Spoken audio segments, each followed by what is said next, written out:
Hi, this is Paul, and I am joined today once again by my friend John Van Donk. And John and I did a video a few months ago where we went through John's story, and John was actually the one who really prompted me to start doing meetups. And so John has very much been a partner in this whole business with me. And just this morning, early this morning, I got up and I read an email from John about the facets. I did a video a couple of weeks ago about the facets, riffing on some of the stuff that's after I'd had breakfast with John. John lives in Southern California. He comes up here fairly often. And so we talk, but he has continued to develop his facets ideas, and I liked a lot of what he had. So John, tell us where did these facets come from? I don't know. it's some. Did you change your mic? Yeah, I did. It's worse. Oh, okay. Well, in that case, I'll take it out again. I thought that I was doing you a favor by using my earphone. No, it was worse. Okay, I'll pull it back out. This. Oh, much better. Really? Yeah. Well, now we're using the actual mic of the device. Yeah, well, phones have pretty good mics, so. Okay, very good. So anyway, to recap, I don't know why I'm so obsessed with facetizing or the facets of an audience, for example, Jordan Peterson's, but I think that it had occurred to me that there is a little bit of generalizing going on. When I was a pastor, I was always interested in understanding who it is that I'm preaching at, or to, or with, and who I was leading and who I am a pastor to, because you have to kind of understand where these people are coming from if you're going to be any kind of a leader to them. Yeah. And I'm pretty sure that Jordan Peterson himself also is conscientious of who he's talking to, and I'm pretty sure that you are also. I can tell from the way you choose your topics and so forth. You have a target audience in mind, and so it occurred to me that maybe it would be a good thing to try and observe from the outside who these people are that are following Jordan Peterson and what possibly might be their motives. So yeah, I came up with a list and I send it to you, and we can talk about it if you want, or we can explore some other angles. No, go right ahead. Why don't you jump right in? Okay. Well, there is the.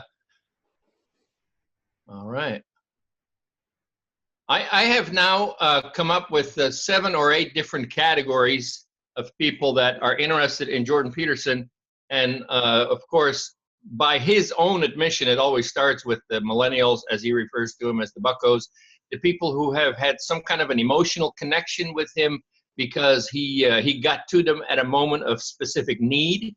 And I would articulate that need as perhaps people who feel at some point passed by in terms of relationship with contemporary culture, or who feel underemployed, underappreciated, and in need of affirmation, encouragement, and validation, or who in social settings perhaps feel alienated, socially awkward, or estranged from peers. Some of them, I think, by listening to Jordan, he refers to them as father deprived or raised in a single female household, minimal male role modeling, and uncertain and or confused about gender roles and expectations. Perhaps a minimal sense of meaning and purpose in life, and possibly having previously, I have a guy in my own group who is self-identified as belonging to a persecuted minority or otherwise entitled to designated victim status, and also people who may in some ways be behind in terms of common markers of adulthood, including self-care, financial responsibility, and or independent living. And these people, I think, see in Jordan Peterson and his teachings a potential corrective and possibly new hope to overcome the above challenges. And I think that that's the really loyal following that almost see him as a lifeline. Mm-hmm. And I think that a lot of the energy behind the movement has come from that segment of the population. And I think that I think it'd be absolutely wrong to try and cast them into a particular narrow group of people, such as alt-right or whatever political designation you want to give to them. I think for them it's an existential issue or an existential moment to have found somebody who speaks some word of encouragement to them And I think that that is just huge. And I think there's an enormous amount of energy behind that.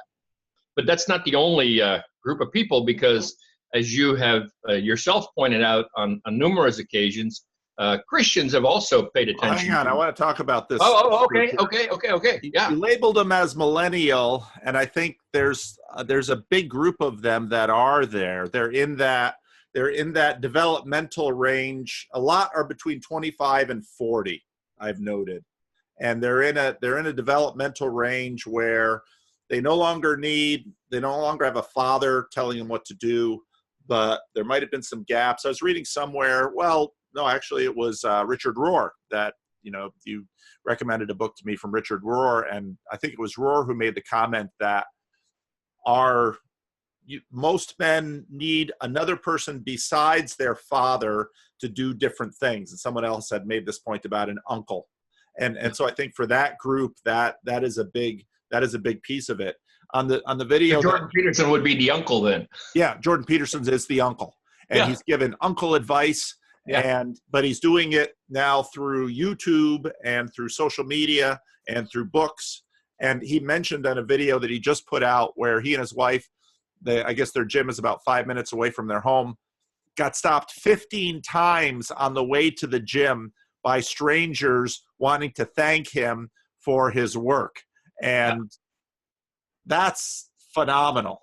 And he mentioned that his book has sold 2.5 million copies. And again, if you go to one of his events, now I'm going to the event in January 22 in San Jose. I didn't get a VIP ticket this time, but if you go to one of those events and you get the VIP ticket, it is well worthwhile watching him meet a lot of the people get the VIP ticket, want to thank him personally, give him a gift, and I think you really articulated it well here.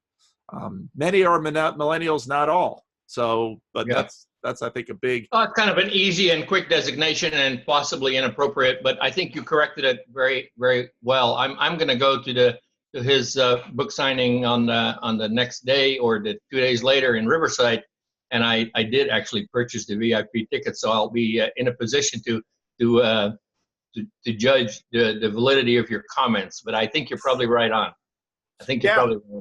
Pay attention and get back. I'm sure you'll have a report. You'll have a report for me. Okay, so go ahead to the second group. Well, the second group is the people that, like yourself, noted after the initial hullabaloo about C16 kind of blew over. They kind of went and explored a little bit more. Well, who is this guy? What does he do? What does he stand for? What has he done before? What are his various teachings? And they bumped into his biblical series. They were hot and heavy at the time, and he was kind of gearing up and ramping up that a little bit. And so here is Christians discovering that there is a rather unique and unusual hermeneutic. I don't think that we want to be so quick as to dismiss it as old-fashioned higher criticism. I think that there is more to it than that. And I think that he brought to the table an admittedly hermeneutic from below, but nevertheless well documented. And in my own estimation, I don't want to put words in his mouth, but insofar as he sees the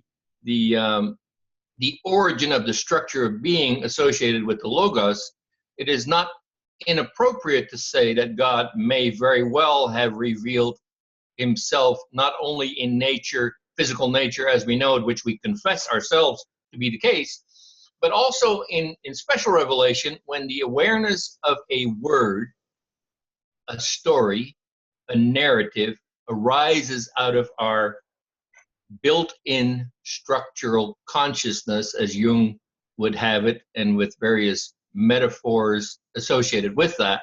And so that biblical narrative may very well have arisen from below, but even as we say that, from above, because there is no such thing as below. It all comes from above. That's the only way I would say that. So then there are these tribes that I mentioned that earlier. There's conservative evangelical Christians who see in Jordan Peterson the answer to our prayers, because he's going to be one of us, and he's going to become a Bible-believing, born-again Christian, and it's only a matter of time before we can claim as our new C.S. Lewis, and we have a bona fide intellectual genius who is going to set the whole world straight about the truth of our Christian commitments and confessions. And then there is the other tribal group, usually conservative evangelical Christians, who for some reason derives great satisfaction in pointing out how Jordan Peterson is wrong and dangerously heretical. So there's that. I don't know. I don't know what category you belong to, but but frankly, I belong to a third group in there, and that is the people who were to some degree a little disengaged and otherwise bored with the Bible. I mean, I have a seminary degree. I read the Bible backward and forward. I preached from it for many years. It's not that the thing is unfamiliar to me, but somehow it lost some of its edge. It lost some of its critical, gotcha kind of quality. And when Jordan Peterson does his own kind of gotcha, to me, he did gotcha when he laid out his theory of the humans as monkeys filled with snakes, and how deferred gratification is the same as sacrifice, and how ultimately there's only one sacrifice that really meets all the requirements that could possibly be called upon, and he refers to that sacrifice as Jesus. Now, whether he's talking about the same Jesus I'm talking about is a whole separate issue, but at least he lays out the groundwork, and it intrigues me to no end to engage in a different kind of conversation than what we have ordinarily limited ourselves to, and especially in our heritage, the notion that the first and foremost important thing is to explain that revelation is from above, and no one else who says anything different has anything to contribute to our biblical studies. That's just crazy. Sorry. That's your take on Christian Reformed tradition. That wasn't so much my experience growing up under Stan Vanderklay and Patterson, but no. Yeah. No, and I have to be careful that I don't speak pejoratively about my own tradition. I love it dearly, and I am very much part of a Christian Reformed community right now. And I think what is really happening is I'm beginning in a whole weird way to build a new appreciation for what that community can be as a sustaining factor in a person's life, quite apart from some of its specific teachings. Yeah. Well, and I think, so you mentioned two evangelical approaches, and then the disengaged or bored, and then you have Roman Catholics and Orthodox both saying, oh, he's one of us, he hasn't just found it yet. Yep. Whereas the evangelicals are looking for conversion. Yep. The Orthodox and the Roman Catholics are saying, oh, he's really just one of us. And I look at them and I think, I don't know. Everybody wants to claim him, though, huh? Yeah. He's, if he ever does, I don't know. Again, part of Jordan Peterson has always been the Truman Show. He's fun to watch because it's, especially from a Christian perspective, because it's like, what's going to happen? Is he gonna get baptized? Is he gonna join a church? And a lot of people are like, that'll never happen. And he can't sit still. He can't shut up. Can he be a member of the church that he's not preaching in? There are certain pastors that have that liability. We won't mention any names. So good. I like your treatment of there. Okay, group number 3. Yeah, then we move to the atheist, and in a way, as is true of any and all religious movements, the atheists are their own religious movement, and they come in different tribes. So there are the militant atheists who assign to Jordan Peterson the role of the smartest, most articulate apologist for the Christian faith, and interpret Sam Harris' coherent conversation with Jordan P. Peterson as evidence that even the smartest of all Christians cannot convince one of ours. So I see, I can easily see how militant atheists would look at those conversations and say, nah, Jordan Peterson cannot convince our Sam. Our Sam is still our man, and we're going to remain atheists to our dying day, blah, blah, blah, blah, blah, which is fine. I mean, to each his own. But then there is also the previously lazy atheists who never attempted to achieve a coherent perspective on their own atheism, but who find themselves inspired by Jordan Peterson to rethink their own previously unexamined assumptions about God, religion, and church. And any one of those could perhaps show up at your church or mine. I mean, that's kind of a new discovery, a new path, a new rethinking old suppositions. And then I have a third category here. Those are the atheist wannabes who grew up with deep roots in the Christian faith, but who, for whatever reason, became indifferent to those roots, but who now, as a result of exposure, not only to Jordan Peterson, but also to people like yourself, have found themselves re-engaging with their own religious heritage. And I think that some of your stories are just powerful testimony to that just to talk about the Christian life, church, the gospel, the Bible, from a slightly different angle, kind of rekindles some interest and some new enthusiasm, and it allows people, perhaps with a different tone, to re-enter that community that they were once part of. Yeah.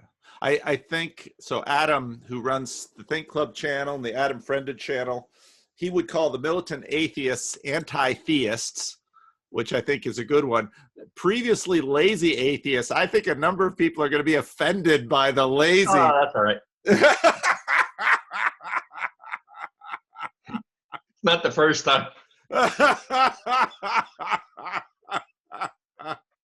So yeah, no, I think that's right. That's three groups of atheists. I think that's good. So your next category number 4. Yeah, that'd be the philosophers, again, of two stripes. There's probably more, but at least two stripes. I see the armchair philosophers who feel validated by Jordan's cavalier dismissal of postmodernism as a post-Marxist tool for world domination. That'd be one category. And I don't think that they take their philosophy all that serious. They just kind of, it resonates with them that he is dismissive of postmodernism. And I don't know if they or Jordan Peterson define postmodernism correctly, but I think we'll leave that to the professional philosophers to decide. And actually, I think that who was the guy that I sent you the YouTube video, the book guy, the Zero Books? Zero Books guy might be a third category here, because I think that some serious professional philosophers might want to reflect on Jordan Peterson's formulation of the tension between order and chaos and the role of the logos in the origin of reality and being and all of that. And then the way that is reflected in the structure of being and the bioevolutionary process. But I think that there are other philosophers who take issue with some of his almost subtle dismissal of rational thought, and who have a different set of presuppositions, and who might actually bounce off against Jordan Peterson to restate their own perspective on the kinds of presuppositions that are necessary and or appropriate to formulate a proper, coherent philosophy of all things. And I'm pretty sure that there are people doing that. I think that like you've often said, that there are some people that are reluctant to put their perspective out in the public realm. You know, they have a lot to lose in terms of professional status, but I think that Jordan Peterson is able to stir some of those interests also, in the same way that you and I have been, have paid attention to his unique new hermeneutic style. So also I think that among professional philosophers, there are people who will pay attention to what he is saying about that and probably communicate that on their own very closely guarded YouTube channels. Well, it's going to be very interesting to see. So I think there's a number of dynamics. One, I hear regularly from non-tenured professors in the U.S. and Canada who they like my channel, they like what I'm doing, they engage a little bit. I invite them. I say, you want to do an online conversation? No, I don't have tenure. There really is in the university a fear of being too closely associated with Jordan Peterson. I think there are both armchair philosophers and professional philosophers who have plenty of criticisms and critiques of Peterson. Now, it's the nature of academia to kvetch and yeah, but, and recalibrate and fine tune and critique. That's just the nature of academia. So that's normal. Part of what's been what I think part of the real gift that Jordan Peterson has been to the last couple of years has been the way he has energized so many lay people to be interested in philosophy. That actually the professional philosophers should be sending Jordan Peterson gifts, whether or not they think he does philosophy well, but just for stirring excitement about the humanities. Yeah. In the same way that Christians have returned to looking at the Bible in the same way. I mean, there's probably more people enrolling in philosophy classes right now as a result of Jordan Peterson. That's right. And buying books and watching YouTube videos. It's, I don't know. YouTube is new, so it's hard to know. And I often think about the difference between books and video watching or audio books. I can't in my lifetime remember, I've never been aware of a movement quite like this one, where on a significant level, regular people, we experience this in our meetups, regular people want to talk about what topics that would be considered nerdy or esoteric or egg-headed, or regular people want to talk about philosophy and religion and sociology in an integrated fashion. For, again, Sunday night, you and I both have meetups, and Sunday nights are usually big ones for us. We'll have 15 to 20 people there. Yep. And we'll split up into 3 groups, and people sometimes ask, well, how do you run your meetups? Off they go. You just have a little thing to go, and off they talk, and 2 hours is gone like this, and then I'll kind of close the official meeting and say, I'm kicking you out at 10 or 11, and some will leave, but some will be there. I've never closed the church alone. So this is a huge thing. And again, I think we have Jordan Peterson to thank for it. Yeah, I want to get back to that later, the meetup thing. But I think that what we're talking about philosophers is also true in the whole world of psychology, where academic psychologists, I think we can just do shorthand here. We don't even have to get into the details.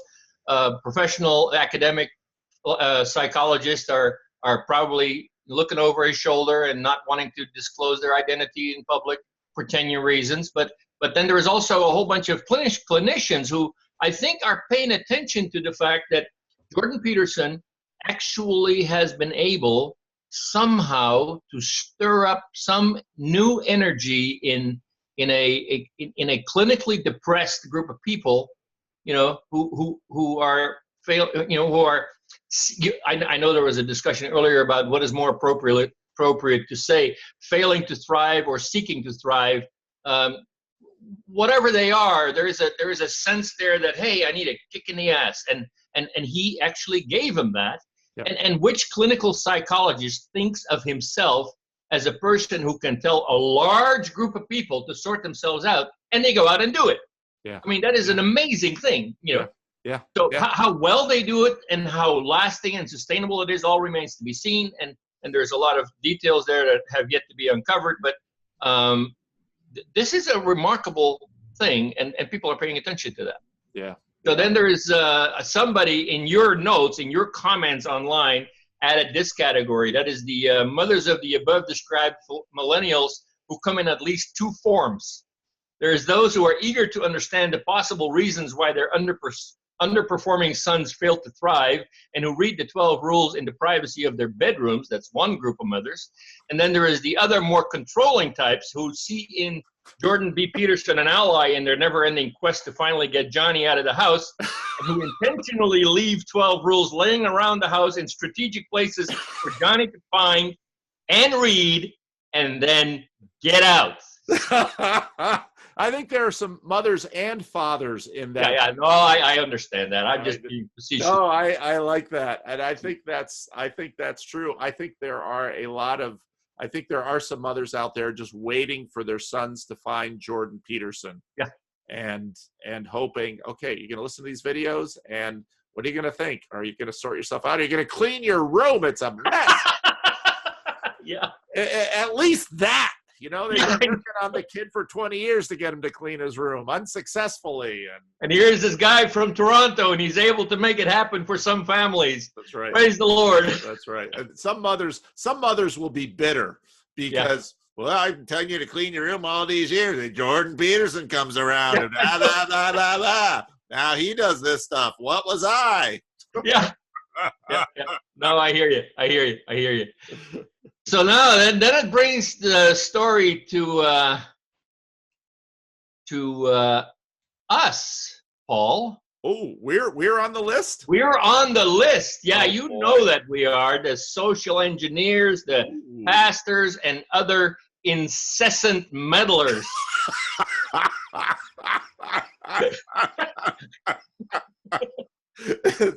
Who attempt to co-opt JVP's notoriety for their own nefarious purposes. That's right.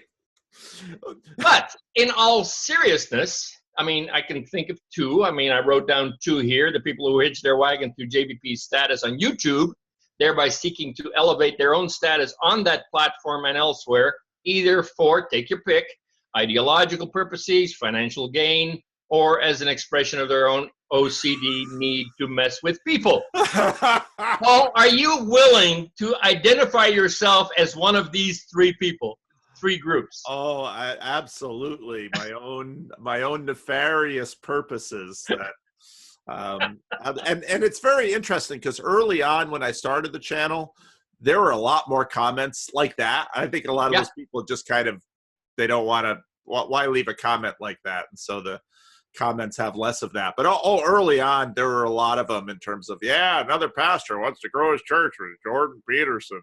Right, exactly. Yeah. Church but hasn't it does grown raise much. the question. Yeah, it does raise the question. And then I'm looking a little bit more myself. I don't have a church to grow, but there's also those who use JVP's popularity as a tool for community organizing. And I am a community organizer. I mean, I use Meetup or some other platform, in my case, Meetup. And then again, it raises the question, why? Is that for ideological purposes? Is it for financial gain? Or as an expression of my own OCD need to mess with people? Is that what you call it? What's that? Is that what you call what you do? Your OCD need to mess with people? No, it is one of three reasons that I attributed that. I made it a random three options. It is either for ideological purposes or financial gain or an expression of somebody's OCD need to mess with people. And then you can say, you could also say, I do it because I'm a servant and I want to serve people. And it is my calling and my God-given responsibility to serve people. But then the burden is on us to talk about and to be very clear about how does this actually serve people? Yeah. How do they benefit from our antics? How do they, seriously, no, I mean, this is an important question. What gain in the end is there from our attempt to mess with their heads? No. No. In my case, I just finished reading this book, Disconnected, by Thomas Kirsting, and he talks about how a whole swath of kids are so tied into their screen time that they can't function in society anymore. Yeah. And so for me, it is terribly important to give people the opportunity to meet face to face, to meet other human beings, to actually look them in the eye and talk about what they truly believe, to be authentic with one another, to not have to worry too much about political correctness, and to be in each other's company as human beings together in the same space. For me, that is a high value. I think you try to do the same thing on your YouTube channel. It is a different kind of space that you embody, but ultimately it's the same thing. And you also do the meetups on top of that, so you know exactly what I'm talking about. Yeah, yeah. And I think we wouldn't do it if we didn't hear, you know, I don't have 5 people when I go to the grocery store stop me and say, "Oh, you've helped me by your YouTube channel." But people do write me and express their gratitude, and some people even send me money, which still blows my mind. Although I think it's a devious plot to get me financially dependent upon doing this, so I'll never stop. But thank you for the support. Yeah. but no, you're right, because one of the things that I was amazed at with our meetups was how devoted, how quickly a number of people were very devoted to this practice. And it obviously was meeting a deep need. Exactly. Yeah. And that took me, you know, obviously with church, I mean, we're all about that with church, but the meetups, I thought, wow, that's interesting. And so the same with the channel. I'm deeply gratified and humbled by people who just want to thank me for doing this, or even just thank us by showing up. Oh yes, you know, because in a way, even their showing up is a way of saying, hey, you know, you're scratching me where I itch, and I want to be part of that. Yeah. And I think that you're right in that within that group there's always going to be some, and I've already noticed that too, who see this as sufficiently valuable that they want to contribute to it in their own way and make the thing gel and bring pizza and you know, run the group in my absence or whatever. You know, there's all kinds of people that are eager to contribute in whatever form they can, and I don't really want to overinterpret financial support, because I think that a lot of people do that from very pure motives and a very sincere sense of gratitude. No, and I think that we need to acknowledge and value that. Yeah. And so I'm not fishing for any kind of financial contributions right now. I hope they all keep going to you, and then you can keep doing what you're doing. But I have free space for my meetup. You know, we don't have to collect any money for the space rental. I have the participation of my homeowners association, and they allow me to use the clubhouse for this kind of thing. And it is actually a wonderful arrangement. We have a very excellent facility, very comfortable. And so I'm very grateful for that. But I think that in some fashion, there is a way in which this kind of being together fills a need for community in people that in previous times may have been met by their affiliation with the church, in previous times, and right now that, you know, this whole notion of bowling alone, that book that came out some years ago, talking about the social isolation in society because of the way we structure our lives. I think there is a real pushback to that right now, in that even atheists want to get together and have atheist worship services. I mean, it's a thing. Yeah. But it's one of these ideals that we have, like buying a gym membership in January and never going to the gym. Yeah.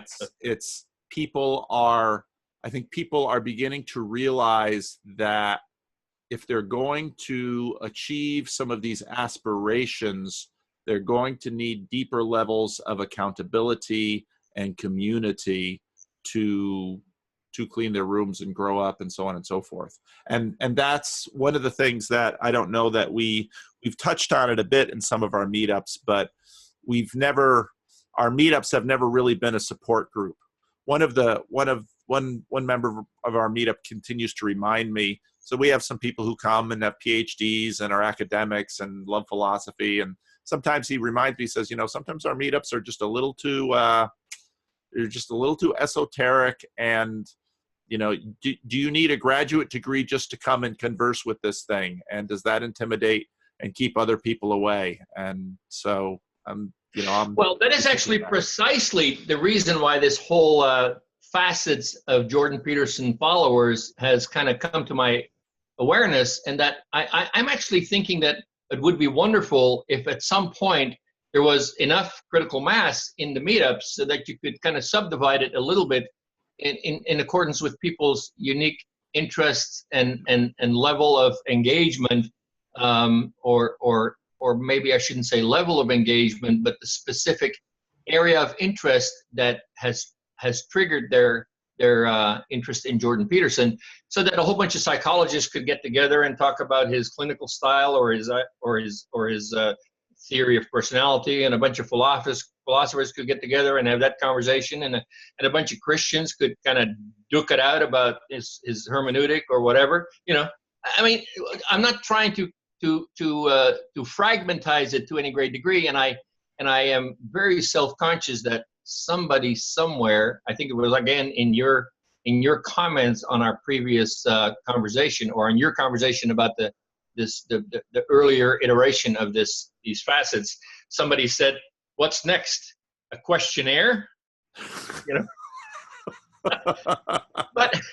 But yeah, in a way, it would be nice to have some idea of who these people are and what is their level of commitment and what is their specific area of interest, because to bring those people together in a specific context, I think would serve a purpose. It would serve a meaningful purpose. Yeah. And that is not to rule out their participation in the larger, more general group.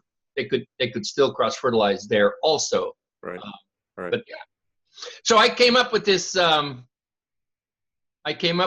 last item that is not even on your list there, and that is people who are disillusioned by the tone and content, as well as the ideological skewedness of the conventional media, and who have hitched their wagons to the intellectual dark web, and who see in Jordan Peterson a particularly entertaining or informative or credible participant in that new game in town.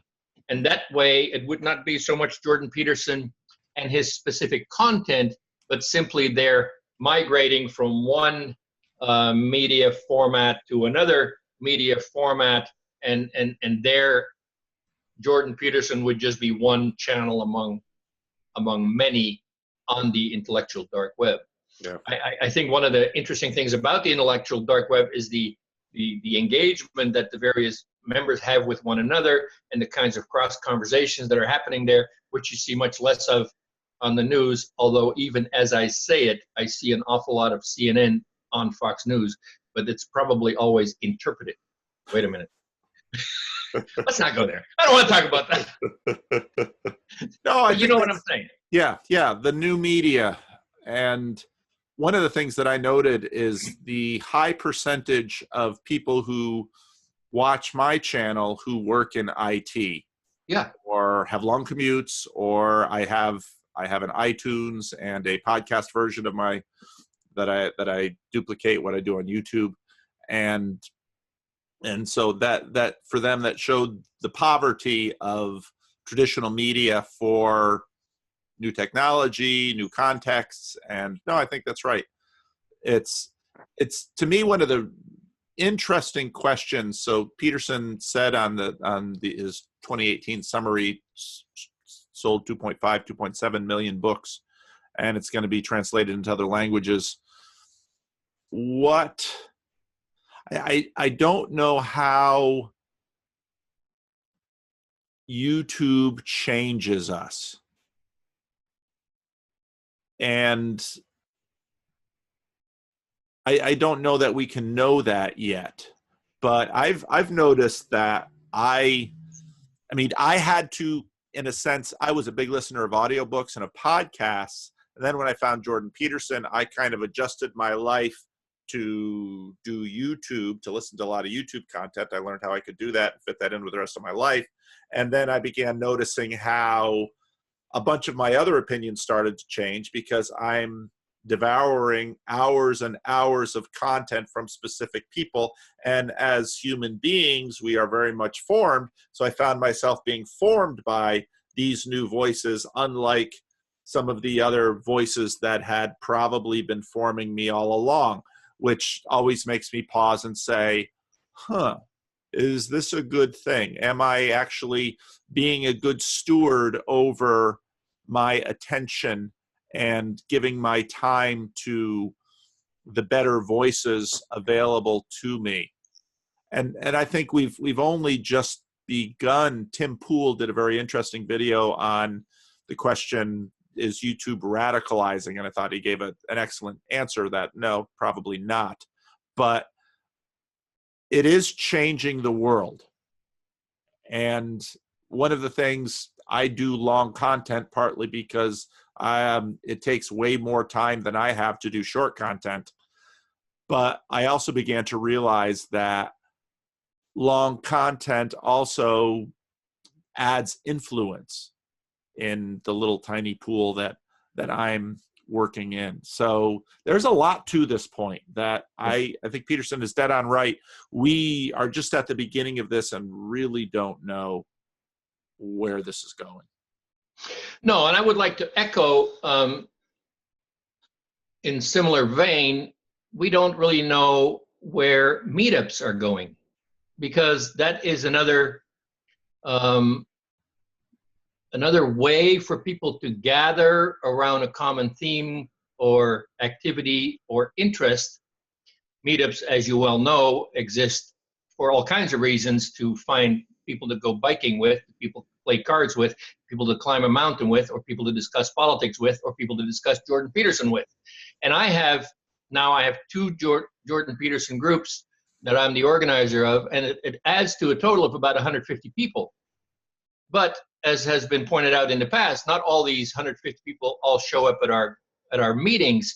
So the relationship between belonging to a meetup group and attending meetup events is in flux. That's kind of a poorly understood thing at this point. Much like you don't really know how many of your subscribers actually pay attention to every word you say. There are some theories about that.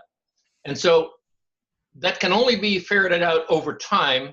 And but I think that to have this kind of conversation about, who are these people and why are they on our radar, it's kind of helpful, because I think that we may be able to tweak the structures of our efforts in the direction that it meets a greater number of needs to the population we're trying to serve. And so I'm kind of excited about what you're doing. Not kind of, I'm super excited about what you're doing. And I want to thank you for the way your videos support my efforts to gather my tribe here in Southern California. We're going to have another meeting again on Sunday night. I hope to see a lot of people there. And we have not yet been in a position where we needed to split up.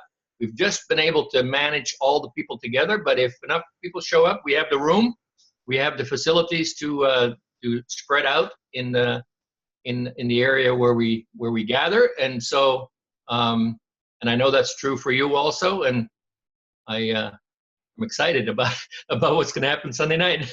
Yeah. Oh, me too. I look forward to every single meetup we do. And after, Sundays are big days for me, obviously, because I'm preaching all morning and doing everything. And then the evening, I'm spending the whole evening with these folks. But I'm always glad I did. And I always come away feeling I've learned, I've grown closer to people, I've experienced community, and it's just been a delight. So anything you want to add before we shut down the recording?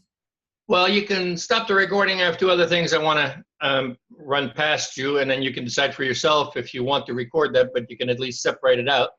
Okay. Seeing as I hate video editing, so. Oh, okay. Well, then goodbye, Paul. Don't go away.